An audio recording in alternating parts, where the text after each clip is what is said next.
Today's edition of Wonder the World is for those of you who are fascinated by planes and all things to do with aviation and air forces, and I know you are many in number. We are traveling to a place you've probably driven past quite often, possibly wondered about, maybe looked at and thought, what's all that space there for? Why haven't they built houses on it? But maybe you've realized it's because there are some quite interesting aircraft coming into land and taking off occasionally. I'm talking about Ysterplaat Air Force Base in Brooklyn. And look, the base itself is not a tourist attraction, but what is of interest is the museum that is located there, the South African Air Force Museum. And it is a real treasure trove for anybody who is fascinated by aviation history, from vintage planes to stories of flight to really, the moments that helped shape South Africa's aviation story. And it's a pleasure to have with us in studio today somebody who is absolutely passionate about this subject, John Wilson from the Friends of the SAAF Museum at Ysterplaat. He's with us to tell us about the visitor experience there in general, but also we've timed it specifically to let you know about an event that is happening this coming Friday that is quite special. More on that later. Firstly, John, it's wonderful to have you with us. Welcome. Thank you, Pippa. It's absolutely fantastic to be here. Thank you so much. It's a huge pleasure to have you with us. Look, a lot of listeners today, myself included, will never have been onto the site. We will have driven past it and often wondered, but never actually set foot on the site. And I was kind of aware of the fact that there was a museum there, but I've never visited. Won't you just set the scene for us and tell us a little bit about the Air Force Museum and what it showcases? Yeah, absolutely. The first time the museum was ever opened was 1987. Okay. It was very small, because obviously the aircraft that we have now were all in operation at the time. So the museum was very small, maybe one or two First World War planes which have all obviously passed on. And that was it. And slowly, and then the museum was more of just a hands-on working museum where they would restore aircraft. Okay. Then we move on into the 90s, and then we started getting some planes that were being retired from the Air Force. And then we were very lucky to get some of them, aircraft and it's been built up over time. Then COVID hit, and that's all went dead. Yeah. And when COVID came back, I took over as chairman then, and I said, we've got to get this museum up and running properly, and we want to get the people out there, So we started advertising. So we did a lot of work to get the museum ready. And we said one Saturday, it was actually an Easter weekend, I think 2022. Myself and a gentleman by Dave Smith, we got together and said, let's get a few of us and open the museum on a Saturday. Went to the Air Force. They said initially no, because anything new, they just say no. Exactly. So anyway, I eventually got it right. Anyway, so there were five of us there, and a lady by the name of Cara, she looked after the merchandise stand. And we had 150 people come through the museum, literally from 0 to 5 to 10 to 150. And it's just grown. Heritage Day in 2024, we had 1,700 people at the museum. Totally out of our skins. We didn't know if we were coming or going or Martha.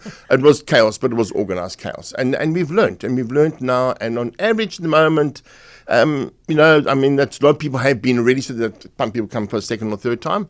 On average, anywhere between 200, 250 people every single Saturday. Really? Yeah, and we do a lot of advertising. We spend a bit of money on Facebook and Twitter and Instagram. And that's it grows. And we bring people come in and we welcome them, and they get to see. We take them on tours to the hangars. We have two big hangars. We have 13 aircraft there, 4 helicopters and 9 planes. Lovely. The kids can get in some of the planes and aircraft, feel what it's like to be a pilot or just a crew member. And you see the people coming back from the tour who's got the biggest smiles. It's either the kids or the dads. You never know who's got the biggest smile. And that is how we've developed. And now we've grown. We got about 40 members and about 11 juniors in ages of 14 to 18. Hopefully they'll take over one day. And we're always looking for new juniors. Because we are going to, at some stage, we're all going to go into a better place, and then somebody else must take over from us. And you want to leave behind a legacy that keeps this going. Well, I just want to put this out there to the audience, who, if anybody listening has already been to visit the Air Force Museum and wants to just pop through a WhatsApp, voice note or text, tell us what you saw, tell us what excited you the most, what surprised you, what sort of gem you found there that had you really, really jumping out of your skin. Because I know Plain people are a special breed of people, John, and they get absolutely riveted and absolutely driven by passion for this. And I hear what you're saying about the little kids who dream of being a pilot. For them, the opportunity to see an actual plane in an actual aircraft hangar is amazing. We'll talk in a minute about what they're going to see on Friday night, because that's going to knock their socks off. Absolutely. But, I mean, tell us a little bit about some of the planes that you've got there and what makes them special. Okay, well, I'm going to leave the special one up until the last. Okay, all right. So we have, obviously, we have the Harvard, which was one of the early SAAF, South African Air Force training planes. We got a Dakota 6832. That is actually called the Coelacanth Dakota. Now, if you remember Professor John Smith, he actually went and rescued the second Coelacanth fish ever caught in the Comores. And he brought it back. And that aircraft we have was that plane that took him there to the Comores.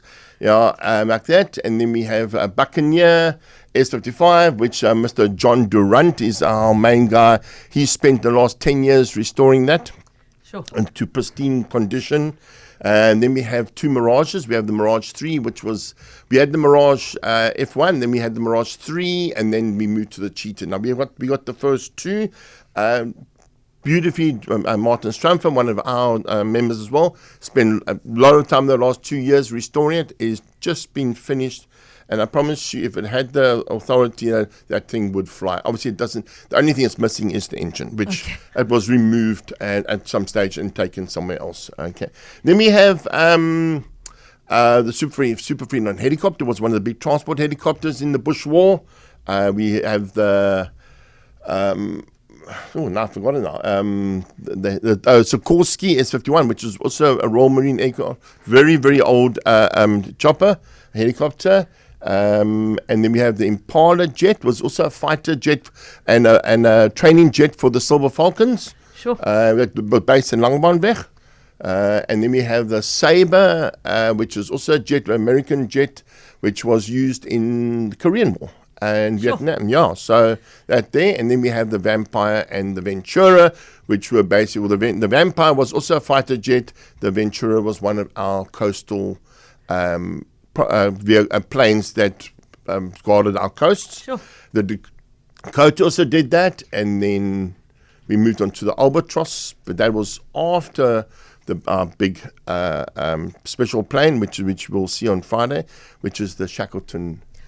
Avro Shackleton bomber, and that's what we will talk about just now. We'll get to the Shackleton in just a second. Right. So we got those aircraft and absolutely fantastic aircraft. That we are so passionate about what we do. We go there every Saturday and we just love it. Absolutely love it. I mean, John, the passion is pouring out of you from every pore. Where did it start for you? Are you one of those people who, since you were a little kid, looked to the skies and went, I want a piece of that? What kid didn't? Like that. And I couldn't wait to fly on the first aeroplane. But funny enough, I sort of took a different road and I was into my sport, into my cricket and rugby. And that. So that took control, did tours and that. I was very fortunate to go to a nice private school. And then I was seconded to, obviously, national service, to the Army, actually here in Youngsfield. To the Army, not the Air Force? No, the Army.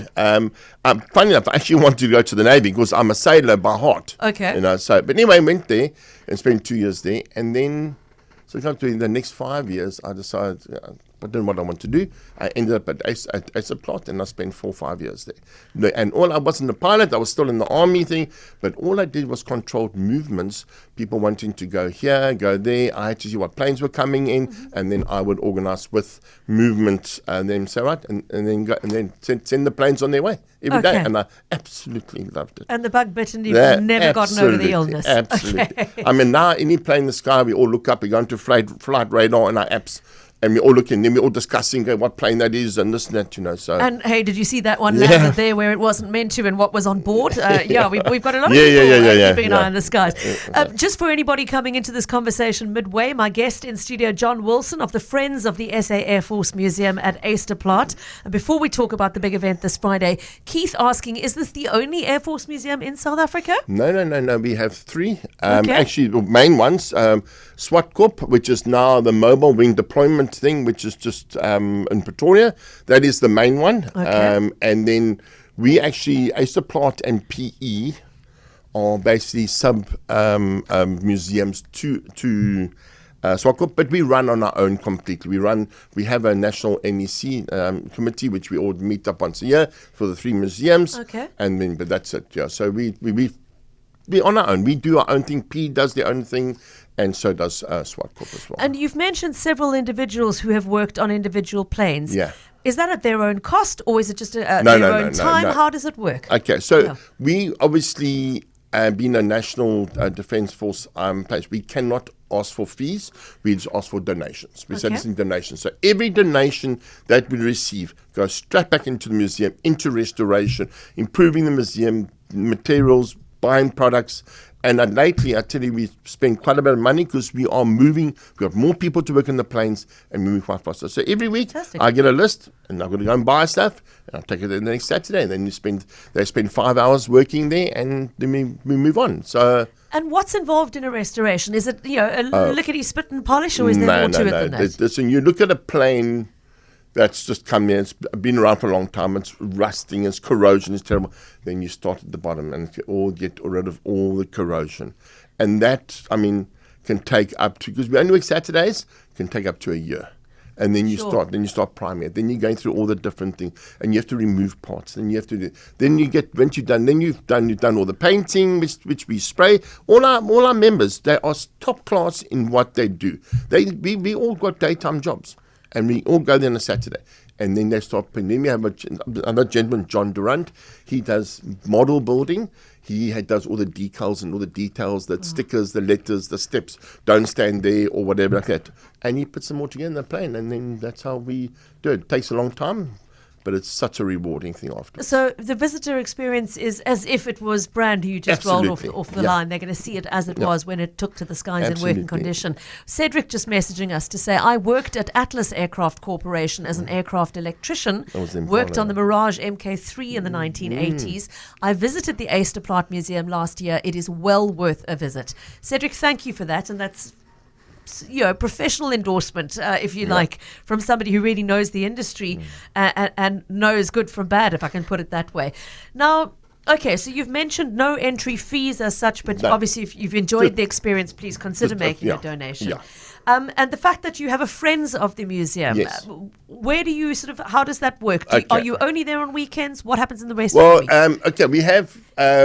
So basically, we're the volunteer group. You have a Facebook group, Friends of the SAAF Museum Ysterplaat. You must put Ysterplaat in, otherwise you might go to another group. And we have a WhatsApp group. We chat all the time. So, right, this we need, that we need. And I have a few who's actually our chairman at the moment, because you have 3-4 years, then you got to pass it on to somebody else. Right. That's the way our constitution works. So I'm just the acting vice chairman at the moment, and Norman Larson is our chairman. And we have another gentleman named Eugene Richardson, and then Martin Forster, then sometimes, and Janice, his partner Janice. They go in during the week and they do stock counts and like that, and they go in, fix things. If we need an aircraft, needs something to be moved or whatever, then we can ask for the help of the Air Force to move the planes or whatever, because we can't do that ourselves. We don't have the authority. You're on a working airbase. Absolutely. Important to emphasize that. Yes, absolutely. You're going on to restricted area. We all got to have cards and everything, so you can't just pitch up there. You can go to the main museum, but then you won't be able to go to the main hangars during the week because public aren't allowed there during the week. Okay, so if somebody wants the full experience, including the hangar tour, they've got to come to the Friends on a Saturday. And you know that saying, the first impression is the lasting impression? We have the biggest smiles when we show them where to park and that, open their doors for them, and I tell you what, then they smile. And it's just absolutely, the comments we get and the responses that are just phenomenal, and we are so blessed that people actually take their time to come out and see us and actually can see what we do. Gordon asking, is the Mirage F1 on display not the one which Major Rankin shot down a MiG during the Bush War? Actually, it is. It is.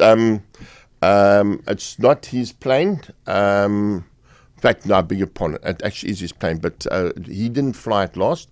But it was his plane that shot down the one MiG. Yes, sure. Okay, that's right. It's a Mirage number call sign 213. Okay. 213.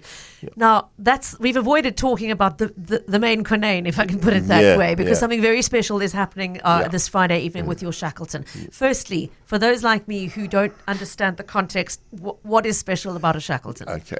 That is, the Shackleton was built in 1953, 1954, for the purpose for being like the Lancaster bomber in the Royal Air Force, a bombing plane. Okay. We purchased 8 of them. They've got 4 engines, contra-rotating propellers, big plane, but actually once you get inside, you won't believe how small it is inside, but it's a huge plane.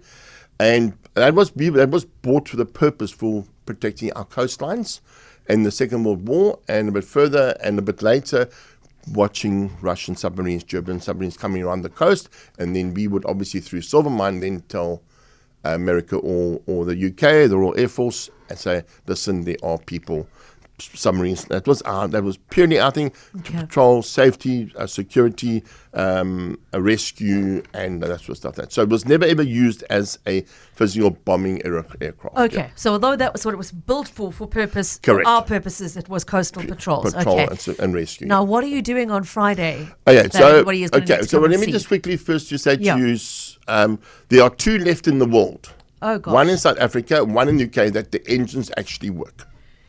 One in the UK at one of the museums there, but they only run it maybe once or twice a year at the most through fuel constraints. We are very, very blessed that we have some wonderful donors, and we run it every second month. Okay. And normally it's on a Saturday morning at about 10 o'clock, 10:30. We get to all the people, and lately we've been getting 700, 800, 900 people come through, and we start up the engines, rev them up, you name it, boy. I still get goosebumps after 1,000 times hearing that thing. I still get goosebumps. Right, so this Friday, it's taken 3 years in the making for me to get right. We're going to do a night ground run this Friday.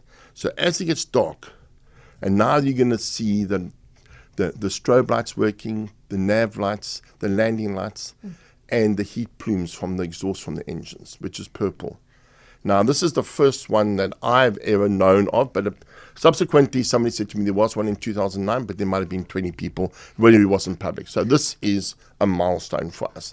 And I'd say 3 years in making, and they gave me permission about 2 months ago to go ahead with it, which is, it just blew my mind. I said, we are going to make this an incredible event. And it's not just about the ground run. It's a whole evening affair. You know, like that, and it's come for supper, come have something to drink, and cold drinks, chips, kids can do whatever they want, play on guns, and you know, like that. So it's really, really is going to be fantastic. Okay, so the idea is you come, you see the plane, engine started on the ground, you're not taking it into the air, but on the ground you will see it with its engines running and in the dark. In the dark with all of the lights and go with that.